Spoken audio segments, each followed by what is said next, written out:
உயிர்த்த ஞாயிறு பயங்கரவாத தாக்குதல் தொடர்பான விசாரணைகளில் அரசு புலனாய்வு பிரிவின் முன்னாள் பணிப்பாளர் மேஜர் ஜெனரல் சுரேஷ் சாலே கைது செய்யப்பட்டமையானது முற்றிலும் ஓர் அரசியல் பழிவாங்கல் நடவடிக்கை என விமல் வீரவன்ச தலைமையிலான தேசிய சுதந்திர முன்னணி தெரிவித்துள்ளது. கொழும்பில் நடைபெற்ற விசேட ஊடக சந்திப்பில் இதனை தெரிவித்த அவர், சுரேஷ் சாலே මහත්මයා ඔහු යුද්ධෙදී ඉටු කරපු භූමිකාව අතිශය සුවිශාල භූමිකාවක්. ඔහු ඒකේ ගෞරවය ගන්න ගිය කෙනෙක්. සමහර හිටියා කරපු දෙයටත් වඩා වැඩියෙන් පෙන්නලා ගෞරවය ගන්න මහන්සි වෙච්ච අය. මේජර් ජෙනරල් බුද්ධ්‍යංශ රාජ්‍ය බුද්ධ්‍යංශ ප්‍රධානී මේජර් ජෙනරල් සුරේෂ් සලේ එක වෙලාවක ආරක්ෂක මණ්ඩලයට කියනවා ඉදිරි සතිය තුල විශේෂ ටාගට් එකක් අපිට ගන්න පුළුවන්. ප්‍රහාරක ගුවන් යානයක් පැය 24ම සූදානමින් තියා. අපි එකකුයි තවත් ප්‍රහාරක ගුවන් යානයකුයි දෙකක් සූදානම්. එහෙම ඉඳලා එක වෙලාවක එනවා පණිවිඩේ. මෙන්න ලොකේෂන් එක දැන් දෙකෙන්ම ගන්න. இந்த அரசு ஆட்சிக்கு வந்த முதல் நாட்டை பாதுகாத்த ராணுவ வீரர்களையும் புலனாய்வு அதிகாரிகளையும் இலக்கு வைத்து செயற்பட்டு வருகிறது. ஈஸ்டர் தாக்குதலின் உண்மையான குற்றவாளிகளை கண்டறிவதற்கு பதிலாக சர்வதேச அளவில் அங்கீகாரம் பெற்ற ஒரு புலனாய்வு அதிகாரியை சிறையில் அடைப்பதன் மூலம் அரசு தனது குறுகிய அரசியல் நிகழ்ச்சி நிரலை முன்னெடுத்து வருகிறது. தற்போதைய அரசு தமிழ் புலம்பெயர் அமைப்புகளின் அழுத்தங்களுக்கு பணிந்து அவர்களின் ஒப்பந்தங்களை நிறைவேற்றும் ஒரு கருவியாக மாறியுள்ளது. இலங்கையில் பயங்கரவாதத்தை ஒழிப்பதில் முக்கிய பங்காற்றிய அனுபவம் வாய்ந்த அதிகாரிகளை இவ்வாறு வேட்டையாடுவது நாட்டின் ஒட்டுமொத்த பாதுகாப்பு கட்டமைப்பையும் சீர்குலைக்கும் செயலாகும். சுரேஷ் சாலே மீதான குற்றச்சாட்டுகள் எவ்வித ஆதாரமும் அற்றவை. 2019 ஆண்டு தாக்குதல் நடைபெற்ற காலத்தில் அவர் வெளிநாட்டில் தூதரக பணியில் இருந்தார் என்பது உறுதிப்படுத்தப்பட்ட உண்மையாகும் என்றார். ඒ තරම් සුවිශේෂී හැකියාවක් තියෙනවා. බොරු චෝදනා පටවල කෘතිම සාක්ෂි වලින් අලංකාර කරලා අධිකරණයට උනේ රාකිනේ. එහෙම කරන්නේ. இதே நேரம் சுரேஷ் சாலேயின் கைது என்பது ஒரு உத்தியோகபூர்வ அங்கீகாரமாகும் என ஜனாதிபதி சட்டத்தரணியும் முஸ்லிம் காங்கிரசின் பாராளுமன்ற உறுப்பினருமான நிசாம் காரியப்பர் தெரிவித்துள்ளார். தனது எக்ஸ் தளத்தில் இதனை தெரிவித்துள்ள அவர், ஈஸ்டர் ஞாயிறு தாக்குதல் என்பது வெறும் வலிதவறிய மதவெறியால் தூண்டப்பட்டு தனிநபர்கள் தங்களை தாங்களே தற்கொலை குண்டுதாரிகளாக மாற்றிக்கொண்ட ஒரு சாதாரண நிகழ்வு அல்ல. மாறாக அந்த மத மூடவெறியால் நெறியற்ற மற்றும் ஏற்றுக்கொள்ள முடியாத அரசியல் நோக்கங்களுக்காக மிக நுணுக்கமாக திட்டமிடப்பட்டு ஒரு இராணுவ நடவடிக்கை போல கையாளப்பட்டது என்பதே இதன் மூலம் நிரூபணமாகிறது. இது நீண்டகாலமாக ஒரு பகிரங்க ரகசியமாகவே இருந்து வந்தது. எனவே இந்த தாக்குதலின் விளைவாக உருவான அரசியல் லாபங்களை அனுபவித்தவர்கள் தற்போது இந்த சுரேஷ் சாலேயின் கைதால் பதற்றமடைவதும் கவலை தெரிவிப்பதும் இயல்பானதே. அந்த பெரிய புள்ளி யார் என்பது இப்போது வெளிச்சத்துக்கு வரும் என நம்புவோமாக என குறிப்பிட்டுள்ளார். உயிர்த்த ஞாயிறு தாக்குதலுடன் மக்கள் விடுதலை முன்னணியைச் சேர்ந்தவர்களுக்கும் தொடர்புள்ளதால் அரசாங்கம் உயிர்த்த ஞாயிறு தாக்குதல் தொடர்பான விசாரணைகளை கடுகளவேனும் முன்னுக்கு கொண்டு செல்லும் நடவடிக்கையை மேற்கொள்ளப் போவதில்லை என பொதுஜன பெரமுன கட்சியின் முன்னாள் பாராளுமன்ற உறுப்பினர் திஸ்ஸ குட்டியாராச்சி தெரிவித்தார். புலனாய்வுத்துறை முன்னாள் பிரதானி சுரேஷ் சாலேயின் கைது தொடர்பில் இன்று ஊடகங்களுக்கு கருத்து வெளியிட்ட அவர், මේ ආණ්ඩුවෙන් කරන්න නැත්තේ රටේ ජනතාවගේ මතයක් තියෙනවනේ මේ බෝම්බ ප්‍රහාරයට සම්බන්ධයිනේ ජනතා විමුක්ති පෙරමුණේ ජාතික ලයිස්තුවේ හිටපු පුජ්‍යලයෝ. ඉතින් තමන්ගේ ජාතික ලයිස්තුවේ හිටපු පුජ්‍යලයෝ ඒගොල්ලෝ නිදහස් කරනවා. ඒගොල්ලෝගේ වත්කම් නිදහස් කරනවා. ඒගොල්ලන්ට පිටරට යන්න අවසර ලබා දෙනවා. ඒ සියල්ල දෙන ආණ්ඩුව මොන්නම හේතුවක් නිසාවත් පාස්කු ප්‍රහාරය ගැන අංශුවක් ඉස්සරහට යන වැඩසටහනක් මේ ආණ්ඩුවෙන් කරන්නේ නැහැ. පුළුවන් නම් කරන්න කියන්නේ කරන්නේ නැහැ. உயிர்த்த ஞாயிறு தாக்குதல் தொடர்பில் இடம்பெறும் விசாரணைகளை ஒருபோதும் நாங்கள் குழப்பப் போவதில்லை. விசாரணைகளுக்கு ஒத்துழைப்பு வழங்க தயாராக இருக்கின்றோம். புலனாய்வுத்துறை முன்னாள் பிரதானி சுரேஷ் சாலே சிறந்த அதிகாரி. விசாரணைக்காகவே அவர் தற்போது கைது செய்யப்பட்டிருக்கின்றார். அவர் மாத்திரமல்ல, யாராக இருந்தாலும் இந்த தாக்குதல் தொடர்பில் விசாரணைகளுக்கு அழைத்தால் அதற்கு செல்ல வேண்டும். தகவல்கள் தெரிந்திருந்தால் அதனை தெரிவிக்க வேண்டும். எங்களை அழைத்தாலும் நாங்களும் செல்வோம். இந்த தாக்குதல் தொடர்பில் விசாரணைகளுக்கு அழைப்பது சாட்சி கூறுவதற்கு அழைக்கும் நடவடிக்கையை அரசாங்கத்திற்கு செய்ய முடியும். அதனால் இந்த தாக்குதலின் உண்மையான சூத்திரதாரி யார் என்பதை அரசாங்கம் காட்டும் வரை நாங்கள் எதிர்பார்த்திருக்கின்றோம். ஆனால் உயிர்த்த ஞாயிறு தாக்குதலின் சூத்திரதாரிகளை கண்டுபிடிக்கும் நடவடிக்கையை இந்த அரசாங்கம் மேற்கொள்ளப் போவதில்லை என்பதை என்பதை உறுதியாக தெரிவிக்கின்றேன். ஏனெனில் மக்கள் விடுதலை முன்னணியின் தேசிய பட்டியலில் இருந்த நபர்கள் இந்த தாக்குதலுடன் தொடர்பு பட்டவர்கள் என்ற கருத்து நாட்டு மக்களிடம் இருக்கிறது. அவர்களது தேசிய பட்டியலில் இருந்தவர்களை அவர்களின் சொத்துக்களை விடுவிக்கின்றனர். அவர்கள் வெளிநாடு செல்ல அனுமதி வழங்குகின்றனர். இவ்வாறு அனைத்தையும் செய்யும் அரசாங்கம் உயிர்த்த ஞாயிறு தாக்குதல் தொடர்பான விசாரணைகளை கடுகளவேனும் முன்னுக்கு கொண்டு செல்ல நடவடிக்கை எடுக்கப் போவதில்லை. அத்துடன் நாங்கள் அரசாங்கம் செய்யும் போது இந்த தாக்குதல் தொடர்பில் உண்மையை கண்டுபிடிக்குமாறு கர்தினால் ஆண்டகை வீதிக்கிறங்கி போராட்டம் மேற்கொண்டார். ஏனைய மத தலைவர்களையும் தூண்டி வந்தார். உலக நாடுகளுடன் பேசினார். ஆனால் இந்த அரசாங்கம் வந்த பின்னர் அந்த ஒன்றையும் காண்பதற்கில்லை. அதனால் ஜனாதிபதியுடன் கலந்துரையாடி இந்த தாக்குதல் தொடர்பில் அவர் தெரிந்த தகவல்களை பெற்றுக்கொண்டு பிரதான சூத்திரதாரியை காண்பிக்க வேண்டும் என்றார். இதே நேரம் உயிர்த்த ஞாயிறு தின தாக்குதல் விவகாரத்தில் சுரேஷ் சாலே கைது செய்யப்பட்டமையானது ஏனைய சம்பவங்களைப் போன்று வெறும் கண்காட்சியாக அமைந்துவிடக்கூடாது என முன்னாள் அமைச்சர் ராஜித சேனாரத்ன தெரிவித்துள்ளார். நேற்று கொழும்பில் ஊடகங்களுக்கு கருத்து வெளியிடும் போது இதனை தெரிவித்த அவர், කවුදේ මතේ මෙච්චර ඉක්මනට දුන්නේ කොහමද LTT කියලා එකපාරට හඳුනගත්තේ හමුදාවට බුද්ධියක් තිබෙන්න ඕනනේ මට වඩා LTT එකට සන්නද්ධ වැඩපිළිවෙල ගෙනියන්න පුළුවන්ද එහෙම සම්ඩායමක් ඉන්නවද LTT එකේ කියන එක උන්ට අවබෝධයක් තියෙනනේ මම නම් හිතුවේ ඒක ඒ සම්පූර්ණයෙන්ම ඒ කතා විකෘති ඒ බොරු කරේ තත්ත්වය හංගවා ගන්න. ඒ නිසා මේ පිළිබඳව දැඩි පරීක්ෂණයක් ඕනේ. දැන් මොවුනුත් පොරොන්දු වුණානේ මේක කරනවායි කියලා. ගෝඨාභය රාජපක්ෂ පොරොන්දු වුණා. කාඩිනල්තුමා උන්වහන්සේ එයත් එක්ක ගියා. දැන් මේගොල්ලොත් එක්ක ගියා. හැබැයි මේක සම්දර්ශනයක් නෑ. எமது ஆட்சியின் போதே இந்த தாக்குதலின் பின்னணியில் மற்றொரு குழு இருக்கலாம் என்ற சந்தேகத்தை நாம் வெளிப்படுத்தியிருந்தோம். குறிப்பாக மட்டக்களப்பில் 2 போலீசார் கொல்லப்பட்ட சம்பவத்திலிருந்தே இந்த தாக்குதல்கள் ஆரம்பித்தன. ஆரம்பத்தில் அந்த சம்பவம் விடுதலை புலிகளுடன் தொடர்பு படுத்தப்பட்டது. ஆனால் அன்று நாம் அதனை நம்பவில்லை. பின்னர் முன்னெடுக்கப்பட்ட விசாரணைகளில் அது சஹ்ரான் குழுவினரின் செயல் என்பது உறுதிப்படுத்தப்பட்டது. அந்த அறிக்கையில் ஆரம்பத்தில் இராணுவத்தினர் எவ்வாறு அந்த பழியை விடுதலை புலிகள் மீது சுமத்த முற்பட்டனர் என்ற கேள்வி எழுகிறது. செய்வதற்கு வேறொன்றுமில்லை என்பதற்காக சுரேஷ் சாலே கைது செய்யப்பட்டிருப்பாரானால் அது பாதிக்கப்பட்டவர்களுக்கு நீதியை வழங்காது. இந்த நடவடிக்கை வெறும் கண்காட்சி வித்தையாக இருக்கக்கூடாது என்றார். 2024 ஆண்டு நவம்பர் முதல் இன்று வரை ஈஸ்டர் தாக்குதல் குறித்து சிஐடி மேற்கொண்டுள்ள விசாரணைகளின் பிரகாரம் முன்னாள் ராஜாங்க அமைச்சர் பிள்ளையானின் முன்னாள் செயலாளர் வெளிப்படுத்திய தகவலின் அடிப்படையிலுமே சுரேஷ் சாலே கைது செய்யப்பட்டதாக அருட்தந்தை சிறில் காமினி பெர்னாண்டோ தெரிவித்துள்ளார். நேற்றைய தினம் இடம்பெற்ற ஊடக சந்திப்பின் போது இதனை தெரிவித்த அவர், බුද්ධි ප්‍රධානී විශ්‍රාමික මේජර් ජෙනරල් තුවාන් සුරේෂ් සලේ මහත්මයාව CID එක විසින් ඊයේ අත්අඩංගුවට ගත්ත බව පොලිසිය නිල වශයෙන් ප්‍රකාශ කළා. ඒකට හේතුව පාස්කු ඉරුදින ප්‍රහාරය හා සම්බන්ධව බව තමයි පොලිසිය ප්‍රකාශ කළේ. දැන් අපි හැමෝම දන්නවා මේ පාස්කු ඉරුදින ත්‍රස්ත ප්‍රහාරය සම්බන්ධයෙන් සිදුවෙච්ච විමර්ශන ගෝඨාභය රාජපක්ෂ ජනාධිපති වීමත් සමගම සම්පූර්ණයෙන් එන හිටියා කියන එක. ඒ වගේම රනිල් වික්‍රමසිංහ ජනාධිපතිවරයාගේ කාලයේත් CID විමර්ශන සිදු වුණේ නැහැ කියන එකත් අපි හැමෝම දන්නවා. 2019 ஆண்டு ஈஸ்டர் ஞாயிறு பயங்கரவாத தாக்குதல் தொடர்பான விசாரணைகளை தடுக்க முயற்சிக்க வேண்டாம். தேசிய புலனாய்வு பிரிவின் முன்னாள் பிரதானி ஓய்வு பெற்ற மேஜர் ஜெனரல் சுரேஷ் சாலே கைது செய்யப்பட்டமை பயங்கரவாத தாக்குதல்கள் தொடர்பான விசாரணைகளின் விளைவாகும். முன்னாள் ஜனாதிபதி கோட்டாபய ராஜபக்சவின் ஆட்சி காலத்தில் தாக்குதல்கள் தொடர்பான விசாரணைகள் முற்றிலுமாக நிறுத்தப்பட்டன.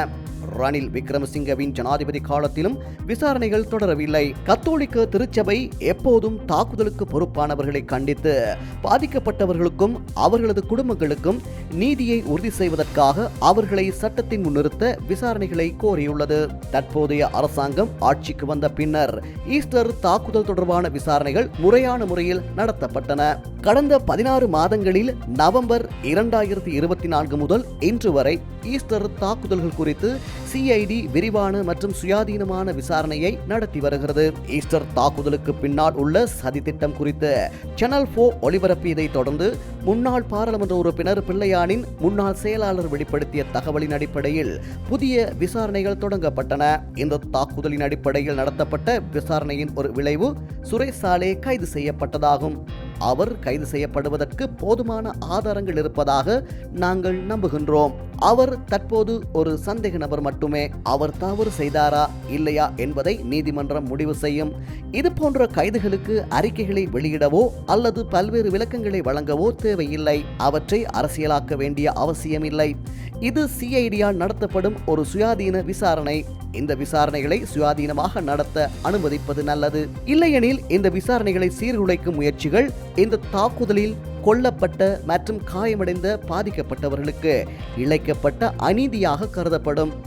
எனவே இந்த விசாரணையை தடுக்க வேண்டாம் என்று அனைவரையும் கேட்டுக்கொள்கின்றோம். இந்த விசாரணைகள் தொடர்ந்து செல்ல வேண்டும். இந்த விசாரணைகளிலிருந்து சில முடிவுகள் வரும் என்று நாங்கள் நம்புகின்றோம். எனவே இந்த விசாரணைகள் தொடர அனுமதிக்க வேண்டும் என்றும் மக்கள் பொறுமையாக காத்திருக்க வேண்டும் என்றும் நாங்கள் தயவு செய்து கேட்டுக்கொள்கின்றோம் என குறிப்பிட்டுள்ளார்.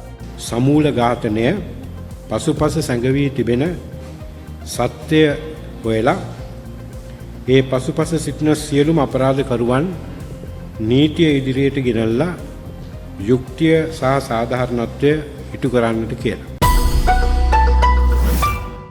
புலிகளின் ஈழம் ராஜ்யத்தை அளித்ததால் தான் புலம்பெயர் அமைப்புகள் ராஜபக்சர்கள் மீது இன்றும் வைராக்கியம் கொண்டுள்ளன.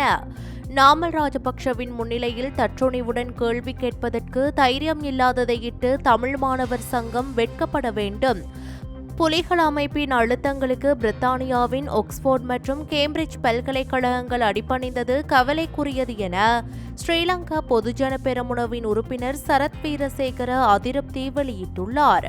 ஸ்ரீலங்கா பொதுஜன பெரமுனவின் காரியாலயத்தில் நேற்று வியாழக்கிழமை நடைபெற்ற ஊடகவியலாளர் சந்திப்பில் இதனை தெரிவித்த அவர், මම ඊළඟට කතා කරන්න බලාපොරොත්තු වෙන්නේ අපි දන්නවා නාමල් රාජපක්ෂ මැතිතුමා පොදුජන පෙරමුණේ සංවිධායකතුමාට ආරාධනාවක් ලැබුණා ඔක්ස්ෆර්ඩ් යූනියන් විශ්වවිද්‍යාලය සහ ක්‍රේම්බ්‍රිජ් යූනියන් එකෙන් සාකච්ඡාවකට සහ දේශනයකට. ඉතින් මම හිතන්නේ ඒ වගේ ලෝක ප්‍රසිද්ධ විශ්වවිද්‍යාල වලින් ඒ වගේ ආරාධනාවක් නිකන් දෙන්නේ නැහැ. ඔවුන් මෙතුමාගේ සුදුසුකම් බලලා ඒ වගේම තමයි ඔය යෝජනා කරලා ඊට පස්සේ ඒක ඒගොල්ලන්ගේ ස්ටාෆ් මීටින් එකේදී ඒක අනුමත කරලා ඊට පස්සේ නිල වශයෙන් තමයි ඒ ඇත්ත වශයෙන්ම ඒ ආරාධනාව දෙන්නේ. නමුත් අපි දකිනවා දෙමළ ශිෂ්‍ය සංගම් වල බලපෑමට අද நாமல் ராஜபக்சவிடம் நேரடியாக தற்றுணிவுடன் கேள்வி கேட்க முடியாத தமிழ் மாணவர் அமைப்பினர் தான் எதிர்ப்பை வெளிப்படுத்தியுள்ளார்கள். 2010 ஆண்டு அப்போதைய ஜனாதிபதி மஹிந்த ராஜபக்சவுக்கு இந்த பல்கலைக்கழகத்தில் உரையாற்றுவதற்கு அழைப்பு விடுக்கப்பட்டு இவ்வாறான எதிர்ப்புகளினால் பின்னர் அந்த அழைப்பு ரத்து செய்யப்பட்டது. உலகளாவிய ரீதியில் மிக மோசமானதாக காணப்பட்ட விடுதலை புலிகள் அமைப்பை அளித்த தலைவரான மஹிந்த ராஜபக்சவின் முழு குடும்பத்துக்கும் புலம்பெயர் தமிழ் அமைப்புகள் இன்றும் எதிராகவே செயற்படுகின்றன. ஜனாதிபதி அனுரகுமார திசாநாயக்க தலைமையிலான அரசாங்கத்தில் புலம்பெயர் தமிழ் அமைப்புகள் உயிர் பெற்றுள்ளன. புலிகளின் ஈழம் ராஜ்யத்தை அளித்ததால் தான் புலம்பெயர் அமைப்புகள் ராஜபக்சர்கள் மீது இன்றும் வைராக்கியம் கொண்டுள்ளன. நாமல் ராஜபக்சவின் முன்னிலையில் தற்றுணிவுடன் கேள்வி கேட்பதற்கு தைரியம் இல்லாததையிட்டு தமிழ் மாணவர் சங்கம் வெட்கப்பட வேண்டும். புலிகள் அமைப்பின் அழுத்தங்களுக்கு பிரித்தானியாவின் ஆக்ஸ்போர்ட் மற்றும் கேம்பிரிட்ஜ் பல்கலைக்கழகங்கள் எதிர்காலத்தில் அடிபணியக்கூடாது என்று கேட்டுக்கொள்கிறோம் என்றார். ඒකින්ද ඒ වගේ නාමල් රාජපක්ෂ කියන පෞරුෂය ඉස්සරහා කොන්දකලින් තියාගෙන ප්‍රශ්න අහන්න බැරි මේ දෙමළ ශිෂ්‍ය සංගම් තමයි මේ විරෝධය ඇත්ත වශයෙන්ම පාලා තියෙන්නේ. ඒක නිසා සමබරතාවයක් මේ විවාදයේ සමබරතාවයක් නැති නිසා තමයි මේ ඔක්ස්ෆර්ඩ් යූනියන් එක මේ විදිහට මේක අවලංගු කරලා තියෙන්නේ. එතකොට ඒ වගේම තමයි කේම්බ්‍රිජ් යූනියන් එකත් ඒකම තමයි කියලා තියෙන්නේ.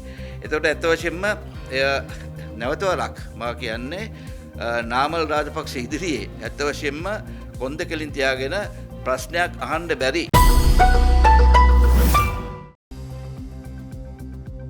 சட்டம் முறையாக நடைமுறைப்படுத்தப்பட்டு வரும்போது எதிரணிக்கு அச்சம் ஏற்படுகிறது. அந்த அச்சத்தையே கூச்சலிட்டு வெளிப்படுத்திக் கொண்டிருக்கின்றனர். அரசாங்கம் அவற்றை கவனத்திற்கொள்ளாது என பெருந்தோட்ட மற்றும் சமூக உட்கட்டமைப்பு வசதிகள் அமைச்சர் சமந்த வித்யாரத்ன தெரிவித்தார். நேற்று வியாழக்கிழமை ஊடகங்களுக்கு கருத்து வெளியிடும் போது இதனை தெரிவித்த அவர், විපක්ෂයක එක මාතෘකා මවා ගන්නවා. ඒක වෙලා කාවනේ දැන් අතන මොකක්ද වරායි කන්ටේනර් ප්‍රශ්නේ. ඒ වගේ ටිකක් කාලයක් ගෙනියන්න යාලට සාකච්ඡා කරන්නව තියෙනවා. මොකද මේ වගේ මාතෘකා ගත්තම සාමාන්‍ය ජනතාවටත් එකපාරට තේරුම් ගන්න බෑ. ඉතින් චෝදනා නගන්න පුළුවන්. හැබැයි ඒ සම්බන්ධයෙන් අපි පාර්ලිමේන්තුවේ උත්තරයක් දීලා තියෙනවා. ඉතින් අර ඔයගේ මාවන්නේ දැන් අර මං කියපු ඉස්සලා කිව්ව කන්ටේනර් ප්‍රශ්නේ ඒ සම්බන්ධයෙන් ස්වාධීන කමිටු දාලා ඔක්කොම කරලා බලනකොට එයාලා කියපු දේ මොකුත් නැහෙනි. ඉතින් මට හිතෙන්නේ විපක්ෂයේ ඉතින් එදා වේලට මොන හරි තර්ක ගේනවා. එන්දා මේ ගල්ලඟුදු ප්‍රශ්න සම්බන්ධනොත් හොඳ පැහැදිලි කිරීමක් කරලා තියෙනවා. එතන වංචාවක් දූෂණයක් වෙලා නැහැ. நிலக்கரி விவகாரம் தொடர்பில் தேவையான தெரிவுபடுத்தல்கள் வழங்கப்பட்டுள்ளன. அதில் எவ்வித மோசடியும் இடம்பெறவில்லை. நாட்டில் நடைமுறையில் உள்ள சட்டத்திற்கமைய மக்களுக்கு எவ்வித பாதிப்பும் ஏற்படாத வகையில் தீர்மானங்கள் எடுக்கப்பட்டுள்ளன. எதிர்க்கட்சிகளை பிரதிநிதித்துவப்படுத்தும் சில அமைப்புகள் தொடர்ச்சியாக குற்றச்சாட்டுக்களை முன்வைத்துக் கொண்டிருக்கின்றன. கடந்த ஆட்சிக் காலங்களில் எவ்வாறு குற்றச்சாட்டுக்கள் முன்வைக்கப்பட்ட போது அவை தொடர்பில் சட்ட நடவடிக்கை எடுப்பதிலும் சிக்கல் காணப்பட்டது. காரணம் அவற்றில் அரசியல் தலையீடுகள் காணப்பட்டன. ஆனால் தற்போது அவ்வாறில்லை. நீதித்துறை சுயாதீனமாக்கப்பட்டுள்ளது. எனவே ஆளும் எதிர்க்கட்சி என்ற பேதமின்றி எவரும் சட்டத்தை நாட முடியும். எதிர்க்கட்சிகளால் முன்வைக்கப்படும் குற்றச்சாட்டுகளால் நாம் பதற்றமடைவதில்லை. அண்மையில் சமையல் எரிவாயு பிரச்சினை ஏற்பட்டது. எனினும் மிக குறுகிய காலத்திற்குள் அந்த பிரச்சினைக்கு தீர்வினை வழங்கியுள்ளோம். மக்கள் மத்தியில் எமது அரசாங்கத்தின் மீதான செல்வாக்கு அதிகரித்து வருகிறது.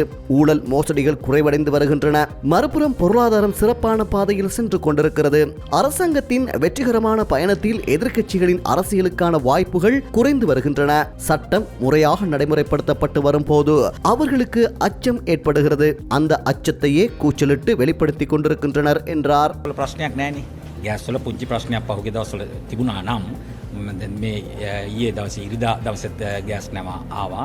මම හිතේ අදත් එකක් එනවා. මේ විදිහට ගෑස් වල මේක ප්‍රශ්නයක් වෙන්නේ නැහැ. සාමාන්‍යයෙන් අපි දන්නවා වෙළඳ පොලේ දැන් අපි ආපු මුල් කාලේ හාල් වල ප්‍රශ්නයක් ආවා. ඔය වගේ ලුණු වල ප්‍රශ්නයක් ආවා. ඒ වගේ මේක වෙළඳ පොලේ හැසිරීම තුළ යම් ප්‍රශ්න වලට මුහුණ දෙන්න පුළුවන්. මේක බරපතල ප්‍රශ්නයක් වෙන්න අර දැන් කට්ටිය හිතන්නේ දැන් ජනතාවත් යම් පැත්තකින් ඉතින් මේවට බිය වෙන එක අසාධාරණත් නෑ. මොකද ඉතිහාසෙ වෙච්ච ඇති වෙච්ච සිදුවීම් දිහා බලනකොට විදුලිය කැපුවා, ගෑස් ටික නැති වුණා, කිරිපිටි ටික නැති වුණා. ඒවත් එක්ක ඉතින් ඇවිස්සීමක් අවසන් බලනවා. නමුත් මම හිතන්නේ අර ඉස්සලා කිව්වා වගේ මට වැඩි කල දෙයක් නෑ. අදාළ ශනික ප්‍රශ්නයක් ආවොත් ඒකට කෙටි දවසක් කෙටි කාලයක් තුළ අවශ්‍ය විසඳුම් අරගෙන තියෙනවා. வவுனியா ஓமந்தை பகுதியில் இரு பாரவூர்திகள் மோதி விபத்துக்குள்ளானதில் இருவர் காயமடைந்த நிலையில் வவுனியா வைத்தியசாலையில் அனுமதிக்கப்பட்டுள்ளனர். குறித்த விபத்து இன்று அதிகாலை இடம்பெற்றுள்ளது. இந்த விபத்து காரணமாக A9 வீதியின் போக்குவரத்தும் சுமார் 3 மணி நேரம் தடைப்பட்டதுடன் நீண்ட வரிசையில் வாகனங்கள் தரித்து நின்றுள்ளன. வவுனியாவில் இருந்து யாழ் நோக்கி பயணித்த பாரவூர்தி ஓமந்தை பகுதியிலே பழுதடைந்திருந்த நிலையில் தரித்து நின்றுள்ளது. இந்நிலையில் பாரவூர்தியினை பழுது பார்க்கும் செயற்பாட்டில் ஈடுபட்டு கொண்டிருந்த போது யாழ் நோக்கி பயணித்த பெரிதொரு பாரவூர்தி குறித்த பாரவூர்தியின் பின்பகுதியில் மோதியதாலேயே விபத்தானது இடம்பெற்றிருந்தது. குறித்த விபத்தானது அதிக பனிமூட்டம் காரணமாக இடம்பெற்றிருக்கலாம் என போலீசாரின் ஆரம்பகட்ட விசாரணைகளில் தெரியவந்துள்ளது. விபத்து தொடர்பான மேலதிக விசாரணையினை ஓமந்தை போலீசார் மேற்கொண்டு வருகின்றனர்.